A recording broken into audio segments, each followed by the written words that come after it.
बिस्मिल्लाहिर्रहमानिर्रहीम। अस्सलाम वालेकुम फ्रेंड्स, कैसे हैं आप सब दोस्त। उम्मीद करता हूँ कि खैरियत से होंगे। दोस्तों, आज का जो हमारा टॉपिक है वो है कि फ़ॉरेक्स मार्केट काम कैसे करती है। आपको फ़ॉरेक्स का पता चल गया, इसके अलावा आपको इसकी हिस्ट्री भी पता चल गई। अब आपको ये पता होना चाहिए कि फ़ॉरेक्स काम किस तरीके से करती है। ठीक है, वीडियो को आगे बढ़ाने से पहले एक रिक्वेस्ट करूँगा कि अगर आप लोगों को मेरी वीडियोज़ पसंद आ रही हैं, मेरा समझाने का बताने का अंदाज़ पसंद आ रहा है, तो चैनल को सब्सक्राइब करने में कंजूसी ना करें। उसकी वजह यह है कि जब हम आगे की कह लें कि जो कोर कंटेंट्स हैं, जो मतलब है कि मार्केट के जो सीक्रेट्स हैं, जो डेप्थ है, जब हम उन पे पहुंचेंगे तो फिर आप बहुत पीछे रह चुके होंगे। तो आज ही चैनल को सब्सक्राइब करें। सोचिए मत, आज का ये आपका डिसीजन जो है वो कल को आपको बहुत फ़ायदा देगा। और ये अगर आप लोग कोर्सेज सेपरेटली कहीं से करेंगे तो $1000 तकरीबन, आप कह लें 1500 $2000 तक आप पे करेंगे, तब जाके आप ये सारी चीज़ें सीख सकते हैं। और मैं बेसिक से मतलब एक एक चीज़ इस चैनल पे आपको मिलेगी कि फॉरेक्स क्या है, हिस्ट्री क्या है, A to Z, मतलब प्रॉपर आप पूरी एक डिग्री कर रहे हैं तो फ्री है बिल्कुल। अभी ज्वाइन करें। आज हमारी ये 3rd क्लास है, ताकि आप लोग पीछे ना रह जाएं। और चैनल को सब्सक्राइब लाजमी किया करें, उससे हमें मोटिवेशन मिलती है ताकि हम आप लोगों के लिए मज़ीद बेहतर कंटेंट लेके आएँ। तो चलिए स्टार्ट करते हैं। दोस्तों, फॉरेक्स के बारे में हम लोगों ने पढ़ लिया था, फॉरेक्स क्या है और ये इसकी हिस्ट्री क्या है। आज हम बात करेंगे कि फॉरेक्स काम किस तरीके से करता है। अच्छा, ये आपको पता होना क्यों ज़रूरी है? देखें, पता इसलिए होना ज़रूरी है कि फॉरेक्स काम कैसे करता है। अगर ये मार्केट यहाँ से यहाँ तक गया है, ठीक है, तो इसके ये एक लॉजिक पे गया है। ये रैंडमली मार्केट कभी भी आपका कहीं से उठ के कहीं, मतलब यहाँ से यहाँ ऐसे रैंडमली नहीं जाता।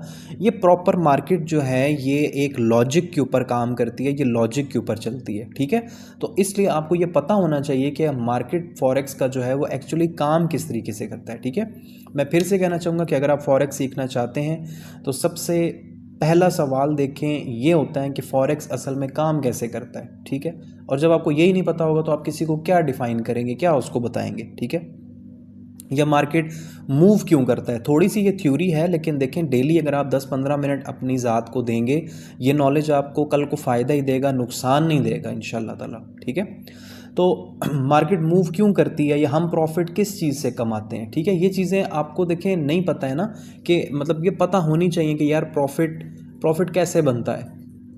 ठीक है, ये क्वेश्चन है, आपसे कोई पूछ लेता है, आप कहेंगे मैं तो सिर्फ बाय सेल ही करता रहा हूँ, मुझे तो नहीं पता प्रॉफिट कैसे होता है। ठीक है, और दूसरी बात ये है कि अगर आप लोगों को इन चीज़ों का नहीं पता होगा और आप डायरेक्टली आप इस इंतज़ार में है कि कोई बड़ा एकदम से कोई आपके हाथ स्ट्रेटजी लग जाए, ऐसा कुछ भी होने वाला मेरे भाई। ऐसा अगर होना होता ना तो जितनी मैंने स्ट्रेटजीज़ के पीछे स्ट्रगल की है तो मुझे कब का जो है ना ऐसा कोई सिस्टम मिल चुका होता। इसका एक ही हल है, आपको सीखना पड़ेगा और बेसिक से एडवांस लेवल तक सीखना पड़ेगा। ठीक है, दुनिया का देखें सबसे बड़ा फाइनेंशियल मार्केट जो है हर सेकंड बिलियंस ऑफ डॉलर्स का जो है ये ट्रेड करता है। ठीक है, यहाँ आपको पता है फॉरेक्स सबसे जो है एक्सपेंसिव मार्केट है। ठीक है, इसकी अगर यहाँ से यहाँ तक की आप मूव देखेंगे तो इसमें आपको नहीं पता कि यहाँ पे हो सकता है कि बिलियंस ऑफ डॉलर्स जो है लगे हों इसको यहाँ से यहाँ तक मूव करवाने में।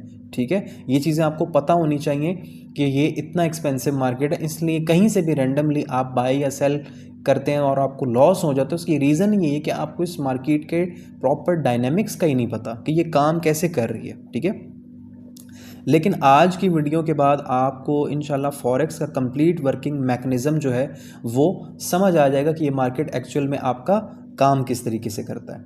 ठीक है, अब मैं एक रिक्वेस्ट ये भी करता हूँ आप लोगों से, रिक्वेस्ट कि यार वीडियो को अगर आप देखते हैं तो एटलीस्ट वीडियो को पूरा देखेंगे तो आपको चीज़ समझ आएगी। अगर आप फॉरवर्ड करके देखेंगे तो एक बात याद रखिएगा कि अधूरा नॉलेज जो होता है वो ज़्यादा ख़तरनाक होता है। ठीक है, तो अब हमें यहाँ तक तो चीज़ें क्लियर होगी। ठीक है, देखिए अगर आप एंड तक देखेंगे ना तो आपको ये कॉन्सेप्ट जो है ये आपने अगर समझ लिया तो फॉरेक्स का समझ लें कि जो आधा सफ़र है ना वो आपका यहीं पर कंप्लीट हो जाएगा। ठीक है, अगर आपने फॉरेक्स को समझ लिया, मैं साथ साथ मार्किंग इसलिए कर रहा हूँ क्योंकि बिल्कुल एक ही स्क्रीन पे बैठे रहे ना तो वो लोग बोर हो जाते हैं। ठीक है, तो मैं जो मार्किंग कर रहा हूँ उससे भी आपको काफ़ी सारा चीज़ों का आइडिया हो जाएगा और साथ साथ मैं जो आपको बता रहा हूँ आप उसको भी जो है वो सीखें और लर्न करें। ठीक है, तो चलिए स्टार्ट करते हैं जी। फॉरेक्स का ये आपको पता है कि क्या है। ठीक है, फॉरेक्स का आपको पता है कि भाई ये एक करेंसी एक्सचेंज का जो है बिज़नेस है, इलेक्ट्रॉनिकली ये सारा बिज़नेस होता है, ठीक है। इसके अलावा आपको पता है, ये भी पता है कि भाई ये डिसेंट्रलाइज सिस्टम है, ठीक है। इसकी कोई एक स्पेसिफिक जगह नहीं है, ये पूरी दुनिया में आप कहीं से भी इसको जो है ऑपरेट कर सकते हैं, ठीक है। अब ये फॉरेक्स चलता कैसे है, देखिए जी, मार्केट मूव कैसे करती है, मेन क्वेश्चन ये है। इसको एक सिंपल एग्जांपल से देखिए हम समझने की कोशिश ये करते हैं कि लेट सपोज पाकिस्तान की जो करेंसी है वो PKR है, ठीक है। पाकिस्तान की करेंसी PKR है और अमेरिका की जो करेंसी है वो US डॉलर है, ठीक है। अगर लेट सपोज डॉलर की जो है डिमांड, डॉलर की डिमांड जो है अगर क्या है इंक्रीज़ हो जाए, ठीक है, तो डॉलर क्या होगा, डॉलर क्या होगा आपका, डॉलर महंगा हो जाएगा, ठीक है। डॉलर आपका महंगा हो जाएगा अगर डॉलर की डिमांड बढ़ जाएगी, ठीक है, और रुपया जो है वो आपका वीक हो जाएगा, ठीक है। इसी तरह फॉरेक्स में भी सिंपल है, ये बिल्कुल सिंपल है, इसमें कोई रॉकेट साइंस नहीं है, बहुत आसान है। जिस चीज़ की डिमांड बढ़ जाती है, ठीक है, उसकी वैल्यू क्या इंक्रीज़ हो जाती है और उसके अगेंस्ट जो दूसरी करेंसी होती है वो वीक हो जाती है। इसी तरह फॉरेक्स मार्केट में करेंसी की डिमांड और सप्लाई जो होती है वो प्राइसेस को बेसिकली मूव करवाती है, ठीक है। प्राइसेस की जो मूवमेंट होती है, प्राइसेस जो है, हाउ प्राइसेस मूव्स, ठीक है। तो सिंपल है कि on the basis of demand and supply, ठीक है, कि प्राइसेस जो होती हैं वो डिमांड और सप्लाई की बेस के ऊपर जो है वो मूव करती हैं, ठीक है। जिस करेंसी की डिमांड ज़्यादा होगी उसकी वैल्यू इंक्रीज़ होगी और जिस करेंसी की डिमांड कम होगी उसकी वैल्यू डिक्रीज़ होगी। इसी मूवमेंट से ट्रेडर्स क्या करते हैं, वो प्रॉफिट करते हैं। लेट सपोज यहाँ पे अगर आप देखोगे इस जगह पे आपको गोल्ड बाय में गया, ठीक है, तो डेफिनेटली यहाँ पे आपका फिर क्या हुआ, डॉलर आपका वीक हुआ है, ठीक है। यहाँ पे अगर सेल हुआ है तो इट मीन्स उसे कि डॉलर का जो है डॉलर इंडेक्स, उसके अंदर आपको वीकनेस दिखी होगी, सॉरी इसके अंदर थोड़ी सी आपको बाइंग दिखी होगी, जिसकी वजह से क्या है कि ये सेल में आया। तो ये रैंडमली मार्केट मूव नहीं करता, ठीक है। ये चीज़ आपने अपने जहन में बिठा लेनी है और अगर ये चीज़ आप अपने जहन में बिठाएंगे तो आप काफ़ी बड़े बड़े लॉसेस से जो है वो बचे रहेंगे, ठीक है। इसकी जो मूवमेंट होती है इसी को जो है वो ट्रेडर्स क्या करते हैं, ट्रेड करते हैं और इसी से वो प्रॉफिट करते हैं, ठीक है। फॉरेक्स में क्या करते हैं, हम करेंसी खरीदते नहीं हैं सिर्फ, इसको हम ये नहीं कह सकते कि करेंसी को हम सिर्फ ख़रीद रहे होते हैं, ठीक है, बल्कि उनकी वैल्यू को हम आपस में एक्सचेंज कर रहे होते हैं, ठीक है। आप एक लिहाज से आप यूँ समझ लें कि आप ख़रीद ही रहे हैं बट एक्चुअली आप एक्सचेंज कर रहे होते हैं। तो जो एक्सचेंज का जो डिफरेंस होता है उसी की बेस पे क्या है कि सप्लाई एंड डिमांड की बेस के ऊपर मार्केट मूव करती है और आपको उसी फ्लक्चुएशन की बेस के ऊपर प्रॉफिट या लॉस होता है इस मार्केट में, ठीक है। अब एक और चीज़ है जी, करेंसी पेयर्स जो होते हैं इसके अंदर, जैसे यूरो USD है, GBP USD है, ठीक है, ये क्या होते हैं, ठीक है, करेंसी पेयर्स, ठीक है। करेंसी पेयर्स क्या है, आपको फॉरेक्स के ऊपर जो है वो दो डिफरेंट करेंसीज़ का एक जोड़ा मिलेगा, ठीक है। कैसे जोड़ा मिलता है, जैसे आपका यूरो वर्सेस USD है, ठीक है, GBP वर्सेस USD है, ठीक है, इसी तरह GBP JPY, ठीक है। इस तरीके से आपको जो है ये पेयर्स मिलते हैं, ठीक है। कभी भी फॉरेक्स के अंदर जो है कि एक करेंसी ट्रेड नहीं होती, हमेशा दो करेंसीज़ का पेयर होता है, जैसे कि मैंने आपको एग्जांपल के ऊपर बताया है। और इसी तरह पेयर्स की फॉर्म में जो है वो आपकी करेंसीज ट्रेड हो रही होती हैं, ठीक है। अब होता क्या है कि जो आपकी फ़र्स्ट करेंसी होती है, ठीक है, जैसे यहाँ पर मैंने लिखा है यूरो, ठीक है, ये आपकी क्या होती है, जो फर्स्ट करेंसी होती है, इसको हम कहते हैं बेस करेंसी, ठीक है। यूरो है तो यूरो आपका जो है वो क्या है, वो बेस करेंसी है और जो उसके बाद वाली जो करेंसी होती है उसको हम क्या कहते हैं, कोट करेंसी, ठीक है।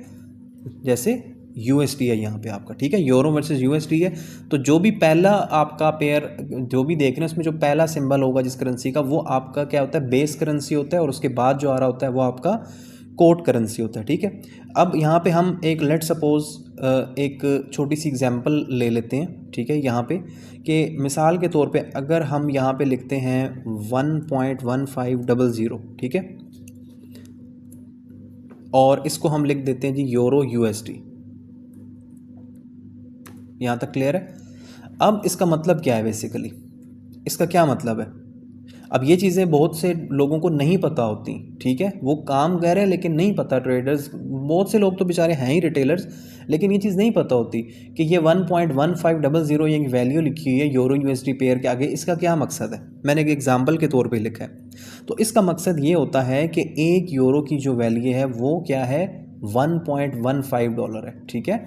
मतलब 1 यूरो अगर आपने परचेज़ करना है तो आपको $1.15 जो है वो पे करने होंगे, ठीक है, बात समझ रहे हैं। इसी तरह अब अगर मैं नीचे लिख देता हूँ 1.1600, ठीक है।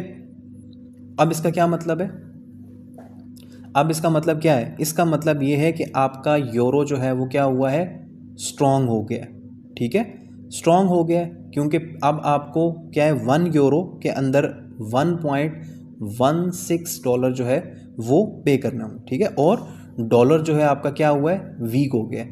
ये चीज़ आपको बहुत आसानी से मैं बता रहा हूँ, ये लोगों को समझ ही नहीं आती है इस चीज़ की, लेकिन मैंने आपको बड़े आसान तरीके से बताया है। ये देखिए यहाँ पे 1.15 जो है ये वैल्यू है इस करेंसी की, यूरो यूएसडी। इसका मतलब ये है कि अगर आपको 1 यूरो परचेज़ करना है तो उसकी वैल्यू $1.15 होगी, लेकिन अगर वैल्यू यहाँ से चेंज होकर 1.16 हो जाती है तो it means to say that कि आपका यूरो जो है वो क्या हुआ है, स्ट्रॉन्ग हो गया, ठीक है, यूरो स्ट्रॉन्ग हो गया। अगर यूरो स्ट्रॉन्ग हो गया तो definitely 1 euro is equal to क्या हो जाएगा, आपका $1.16 अब इसकी वैल्यू हो जाएगी, बात समझ रहे हैं। इसी तरह अगर ये वैल्यू कम हो जाएगी तो it means to say that कि ये वीक हुआ है। यहाँ तक का कॉन्सेप्ट क्लियर है? अगर इसमें कोई कन्फ्यूज है तो बता दें। इसमें बहुत मैंने आसान तरीके से, ये लोग छोटे वीडियोस देख के लोग समझ रहे होते हैं, मैंने आपको एक बॉक्स के अंदर बता दिया है कि इस वैल्यू को आपने रीड कैसे करना होता है, इसका मकसद क्या होता है। ये जो आपके सामने ये वैल्यूज़ चल रही होती हैं, जैसे ये गोल्ड की वैल्यू है, तो इनको आपने कैसे, आपको पता चलेगा कि यार ये अब इंक्रीज़ हो रहा है या डिक्रीज़ हो रहा है, ठीक है। तो ये मैंने आपको एक एग्जाम्पल के तौर पर ये बताया है कि इस तरीके से आप किसी भी करेंसी को जो है वो क्या कर सकते हैं, कैलकुलेट कर सकते हैं कि यार अच्छा ये है, इसमें अगर ये इस ऐसे हो रहा है तो इट मीन्स ये वीक हो रहा है और ये स्ट्रांग हो रहा है, ठीक है। यहाँ तक क्लियर है? अब हम आ जाते हैं कि जी इसके अंदर आपको पता है कि दो ही चीज़ें होती हैं, या बाय होता है आपका या आपका सेल होता है, ठीक है, या बाय होता है या सेल होता है। अब सबसे इम्पॉर्टेंट जो कॉन्सेप्ट है, ठीक है, बाय और सेल का ही कॉन्सेप्ट होता है, क्योंकि ट्रेडिंग के अंदर आप ट्रेडिंग टर्मिनल खोलते ही आप सबसे पहले कोशिश होती है मैं ये बाय करूं या सेल करूं, ठीक है। लेकिन अगर आपको लगता है लेट सपोज के प्राइस ऊपर जाएगी, मैं एक मिसाल दे रहा हूं, तो आप क्या करते हैं, बाय करते हैं। और अगर प्राइस नीचे आपकी लेट सपोज आ जाती है तो आप उसको सेल करते हैं। ये तो इसका सिंपल सा मीनिंग है, हर बंदे को पता है, ठीक है। अब प्रॉफिट कैसे होता है, प्रॉफिट ऐसे होता है कि लेट सपोज आपने यहाँ पर क्या किया है, एक लॉन्ग किया है, ठीक है। मतलब मैं एक मिसाल लेता हूँ कि इस जगह पे आपने बाय किया है, तो अगर प्राइस वाकई ही यहाँ से आपकी क्या करेगी, ऊपर चली जाती है, तो क्या होगा, आप प्रॉफिट कर लेते हैं, ठीक है। सिंपल सी चीज़ है, अगर यहाँ से मार्केट ऊपर चली जाएगी, आपके हक में ट्रेड चलेगी, तो आपको यहाँ पे प्रॉफिट होगा। और अगर क्या होगा कि आपने इस जगह पर एक ट्रेड शॉर्ट कर दी थी, ठीक है, और प्राइस ऊपर चली जाएगी, ठीक है, तो क्या होगा, फिर आपको उसी ट्रेड में लॉस हो जाएगा। इसी तरीके से आपका ट्रेडिंग के अंदर प्रॉफिट और लॉस जो होता है वो कैलकुलेट हो रहा होता है, ठीक है। तो ये भी क्यों कॉन्सेप्ट क्लियर है। हालांकि हैं बच्चों वाली चीज़ें बहुत से लोगों को पता होंगी, लेकिन मैं फिर भी ये कहता हूँ कि जो बेचारे ज़ीरो से आ रहे हैं उनका क्या कसूर है कि मैं उनको डायरेक्ट ही जो है एडवांस लेवल की चीज़ों के ऊपर ले जाऊँ और उनको इन चीज़ों को पता ही ना हो। तो मैं इसलिए सबको, जितने भी मेरे व्यूवर्स हैं, मैं सबको ज़ीरो से लेके चल रहा हूँ। और कल को आप लोग याद करेंगे कि किसी ने इतना बेसिक लेवल से यूट्यूब के ऊपर इतना बेसिक लेवल से कोर्स किसी ने भी नहीं डाला होगा जितना अल्हम्दुलिल्लाह इंशाल्लाह मैं डाल रहा हूँ, ठीक है। तो अब यहाँ पे आपके पास इस मार्केट का जो सबसे खूबसूरती ये है कि यहाँ पे आप बाय करके भी प्रॉफिट कर सकते हैं, सेल करके भी प्रॉफिट कर सकते हैं, ठीक है। लेकिन स्टॉक्स के अंदर डिफरेंट होता है। स्टॉक्स के अंदर जब कह लें कि कोई बेच रहा होगा तब भी आप बाय कर सकते हैं, ठीक है, और जब कोई ख़रीद रहा होगा तब भी आप सेल कर सकते हैं, ठीक है।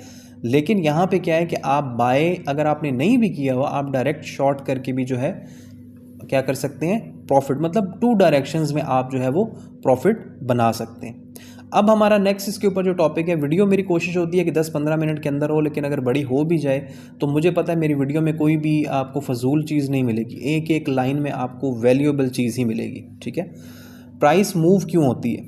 अब क्वेश्चन ये पैदा होता है कि प्राइस मूव क्यों करती है। इसके देखें कई रीजंस होते हैं। अब आपको ये भी पता होना चाहिए कि वाई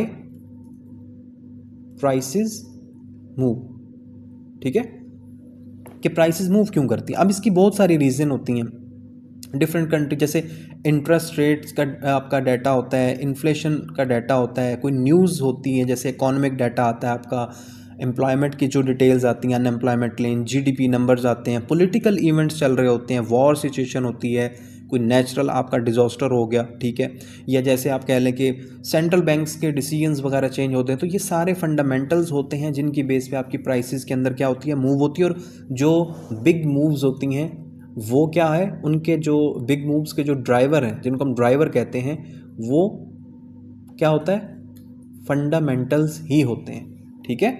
बिग मूव्स हमेशा फंडामेंटल इम्पैक्ट पे ही आपको मार्केट में देखने को मिलते हैं। लेट सपोज हम एक एग्जांपल ले लेते हैं कि अगर अमेरिका का इंटरेस्ट रेट जो है वो इंक्रीज हो जाए। मैं एक मिसाल दे रहा हूँ कि लेट सपोज अमेरिका का जो इंटरेस्ट रेट है अगर इंक्रीज हो जाए। अब आपको ये चीज़ नहीं पता होगी या बहुत से लोगों को शायद पता भी हो, ठीक है, लेकिन फिर भी मैंने बताया ना कि मैं सब कुछ ज़ीरो से लेके चल रहा हूँ, ठीक है। अमेरिका का अगर इंटरेस्ट रेट इंक्रीज़ हो जाए, ठीक है, तो क्या होता है, डॉलर्स जो होता है आपका, डॉलर जो होता है उसको बाय जो है ना वो इन्वेस्टर्स करना शुरू कर देते हैं, ठीक है। इन्वेस्टर जो होता है वो क्या करते हैं, वो डॉलर को बाइंग करना शुरू कर देते हैं। डिमांड उसकी क्या होती है, इंक्रीज़ होती है, डॉलर आपका स्ट्रांग होता है, ठीक है। और यूएसडी वाले जो भी जितने भी आपके जो पेयर्स होते हैं वो क्या करते हैं, वो उनकी जो मूवमेंट होती है वो स्टार्ट हो जाती है। आप देखते हैं कि कोई बड़ा इम्पैक्ट जब आता है तो मार्केट में बहुत आपको सडनली बहुत बड़ी मूव देखने को मिलती है, ठीक है। इसी तरह अगर कोई नेगेटिव न्यूज़ आ जाती है, नेगेटिव इम्पैक्ट आ जाता है तो मार्केट ऑपोजिट डायरेक्शन में मूव कर जाती है, ठीक है। इसीलिए सक्सेसफुल ट्रेडर जो होता है वो न्यूज़ और इकोनॉमिक कैलेंडर्स को हमेशा फॉलो करता है। वो सिर्फ और सिर्फ इन कैंडल्स को नहीं देख रहा होता, वो क्या कर रहा होता है, वो इनको फॉलो कर रहा होता है, इकोनॉमिक कैलेंडर को देख रहा होता है कि आगे क्या इवेंट आने वाला है, क्या डाटा आने वाला है, ठीक है। अब नेक्स्ट हमारे पास जो चीज़ आती है इसमें कि फॉरेक्स काम कैसे करता है ये सब। अब इसमें हम देखते हैं कि ब्रोकर जो है, ब्रोकर का जो है क्या रोल होता है, ठीक है। आपको ये तो पता चल गया। अब आपको डेफिनेटली ट्रेड अगर करनी है तो आपको ये भी तो पता होना चाहिए कि आप इस मार्केट में एंटर कैसे होंगे, कैसे कहाँ से आप इसके ऊपर ट्रेड कर सकते हैं, क्या इसका जो है वो प्रॉपर एक तरीकाकार है, हम मार्केट में ट्रेड कैसे कर सकते हैं, ठीक है। तो इसके लिए देखिए सिंपल है कि हम डायरेक्टली बैंक्स के साथ ट्रेड जो है वो नहीं कर सकते हैं, ठीक है, सीधी सी बात है। हम ब्रोकर के थ्रू ट्रेड करते हैं। ब्रोकर क्या कह लें कि एक आपका मीडियम होता है या आप कह लो एक ब्रिज है, ठीक है, जो ट्रेडर और फॉरेक्स मार्केट के दरमियान क्या करता है, कनेक्शन बिल्ड करता है, ठीक है।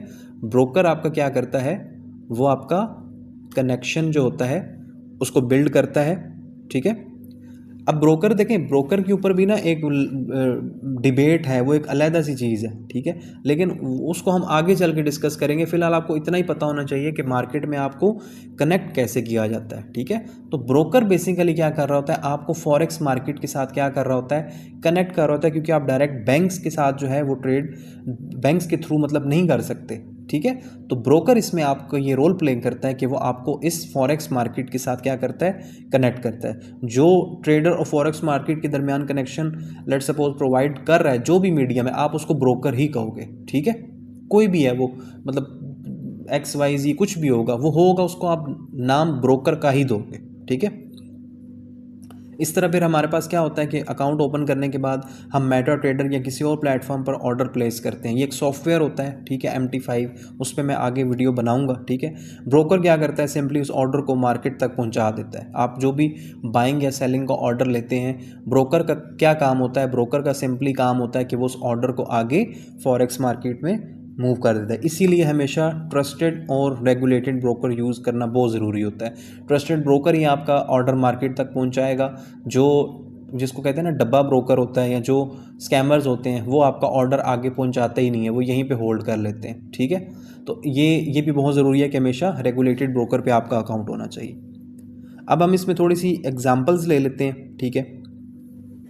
जैसे हमने फॉरेक्स के ऊपर अभी बात की थी, हमने इसके पेयर्स के ऊपर बात की थी। हम एट द एंड एक दफ़ा फिर इस चीज़ को डिस्कस कर लेते हैं कि जैसे मैंने आपको करेंसी पेयर्स का बताया था, क्योंकि इस टॉपिक के अंदर यही चीज़ है मेन समझने वाली।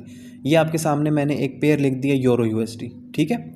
अब ये यूरो यूएसडी जो है, इसकी जो प्राइस है इस वक्त, मैं मिसाल देता हूँ, ये इसकी प्राइस चल रही है 1.1000। मैंने एक एग्जाम्पल के तौर पे ये लिख दी है, ठीक है।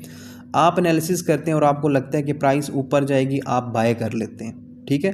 थोड़ी देर बाद क्या होगा, लेट्स सपोज थोड़ी देर के बाद मार्केट की मूवमेंट होती है और मार्केट आ जाती है 1.050 पे, ठीक है, सॉरी 1.1050 पे, ठीक है। आपने ट्रेड एक ली थी इस प्राइस पे और ये मार्केट यहाँ पे आ चुकी है, ठीक है। तो आप ट्रेड क्लोज कर देते हैं, ठीक है। अगर आप ट्रेड क्लोज कर देते हैं तो यहाँ से यहाँ तक आपको क्या होता है, आपको यहाँ से यहाँ तक जो आपने एक ट्रेड पकड़ा था, आपको लगा कि मार्केट जो है यहाँ से अप जाएगा, ठीक है। तो इस जगह पे आपने क्या किया, इस मूव के अंदर आपने 50 पिप्स का जो है वो ट्रेड कैच किया, ठीक है। तो आपको क्या है, इससे आपने प्रॉफिट कर। इसी तरह अगर प्राइस नीचे चला जाता है तो आप लॉस में चले जाते हैं। इसलिए फॉरेक्स जो है वो सिर्फ प्रॉफिट का नाम नहीं है, इसमें रिस्क मैनेजमेंट बहुत ज़रूरी चीज़ है। अगर आपका रिस्क मैनेजमेंट नहीं है तो दुनिया की टॉप क्लास स्ट्रेटजी भी आप यूज़ कर लें, आप प्रॉफिटेबल हो ही नहीं सकते, क्योंकि इसमें मेन गेम ही सारा रिस्क मैनेजमेंट का है, ठीक है। तो मेरे ख्याल से वीडियो काफ़ी आज भी लंबा ही हो गया, लेकिन इसमें जो मैंने चीज़ें आपको मेन बतानी थी, जो बेचारे बिगनर्स हैं, ज़ीरो से हैं, उनके लिए तो ये हलवा है, समझे कि पक्की पकाई उनको मैं चीज़ दे रहा हूँ। सिर्फ उन्होंने वीडियो देखनी है और अपने पास नोट्स बनाने हैं और सीखना है, ठीक है। आहिस्ता आहिस्ता वीडियोस जब प्रैक्टिकल की तरफ जाएंगे तो आपको बहुत मज़ा आएगा। आपको चार्ट से, मैंने फिर भी बता रहा हूँ कि चार्ट से आपको लव होना शुरू हो जाएगा, ठीक है। तो आज की वीडियो में हमने फ्रेंड्स क्या चीज़ सीखी है, आज हमने सीखा है कि फॉरेक्स जो है वो आपकी है क्या, ये हम पहले भी डिस्कस कर चुके हैं, ठीक है। फॉरेक्स क्या होता है और फॉरेक्स मार्केट काम कैसे करती है। फिर हमने इसमें थोड़ा सा आज करेंसी को भी डिस्कस किया है, अगली वीडियो में थोड़ा सा डिटेल में इसको देख लेंगे, ठीक है। बाय सेल क्या होता है, ठीक है, मार्केट मूव क्यों करती है, ब्रोकर का क्या रोल होता है इसमें, ठीक है। और अगर आपने ये कॉन्सेप्ट जो मैंने बताया ये अच्छी तरह अगर आपने समझ लिया तो समझें कि आप फॉरेक्स की स्ट्रॉन्ग फाउंडेशन बन चुके हैं, क्योंकि आप ये बिल्कुल बेसिक चीज़ों को जो है वो कैच कर रहे हैं, ठीक है। तो आज की वीडियो में इतना ही। इंशाल्लाह ताला नेक्स्ट वीडियो में मैं आपके साथ एक कह लें कि नेक्स्ट टॉपिक के साथ हाजिर हो जाऊंगा और उम्मीद करता हूं कि आपको चीज़ें पसंद आ। मैं क्योंकि इतनी फूल बूटियां बनाने का टाइम नहीं है, मैं आके लाइव जो भी है ड्रॉ करके आपको बताता हूं। मकसद आपको समझाना होता है, अगर आपको समझ आ रहा है तो ये मेरे लिए यही बहुत बड़ी बात है, ठीक है। बाकी मैं इधर उधर की कहानियाँ मारूं या कोई गाने डांस कोई मतलब है कि यहाँ पे ऐसी चीज़ें वीडियोस में लगाऊं, उसका मकसद नहीं, क्योंकि हम ये एक बहुत सीरियस टॉपिक है, ये मजाक नहीं है, ये किसी का भी भाई लिहाज नहीं करती है मार्केट, ठीक है। तो बाकी ये है कि वीडियो आपने इतनी अगर देख ली है तो जाने से पहले हम थोड़ा सा एक ओवरव्यू ले लेते हैं जी गोल्ड के हवाले से। जो लोग गोल्ड को ट्रेड करते हैं, ठीक है, तो उनके लिए एक मिनट जी, अभी मार्केट यहाँ पे ट्रेड कर रहा है, ठीक है। तो हमारे पास फ़िलहाल के लिए ट्रेड प्रोबेबिलिटी क्या हो सकती है, फ़िलहाल हमारी ट्रेड प्रोबेबिलिटी यही हो सकती है कि हम मार्केट इस जोन पे चल रहा है, जब तक मार्केट आपका 4000 से ऊपर ट्रेड कर रहा है, ठीक है, तो हम इसको बाइंग साइड के लिए ट्रेड कर सकते हैं, बिल्कुल कर सकते हैं, क्योंकि फ़िलहाल अब जो मार्केट अपना स्ट्रक्चर जो बनाना इसने शुरू कर दी है, ठीक है। तो अब मार्केट की पॉसिबिलिटी यही रह सकती है कि मार्केट आपका थोड़ा सा क्या है कि बाइंग साइड पे जाना स्टार्ट कर दे। उसकी वजह ये है कि जो इंटरेस्ट रेट का जो डाटा है, ठीक है, जो रेट कट का जो एक आपको पता है FOMC का आता है डाटा, तो उसमें रेट पॉज का जो है वो उनकी तरफ से एक डिसीजन आया, तो उस वजह से हम मार्केट को फ़िलहाल के लिए देख सकते हैं। बी केयरफुल फिर भी, क्योंकि मार्केट में कुछ भी हो सकता है, लेकिन 3995, ठीक है, या 3970, ये एरियाज़ जो हैं, इन एरियाज़ से के पास आपको कोई एविडेंस मिलता है तो आप बाइंग की अटैम्प्ट कर सकते हैं, ठीक है। चलिए दोस्तों, अपना बहुत सारा ख्याल रखिएगा, मिलते हैं नेक्स्ट वीडियो में। अपना दुआ में याद रखिएगा और रिस्क मैनेजमेंट के साथ जो है वो ट्रेड करनी है। और अगर वीडियो पसंद आ रही हो तो कमेंट ज़रूर किया करें ताकि हम अपनी वीडियो को मज़ीद बेहतर बनाएं। Thank you so much. अल्लाह हाफिज़।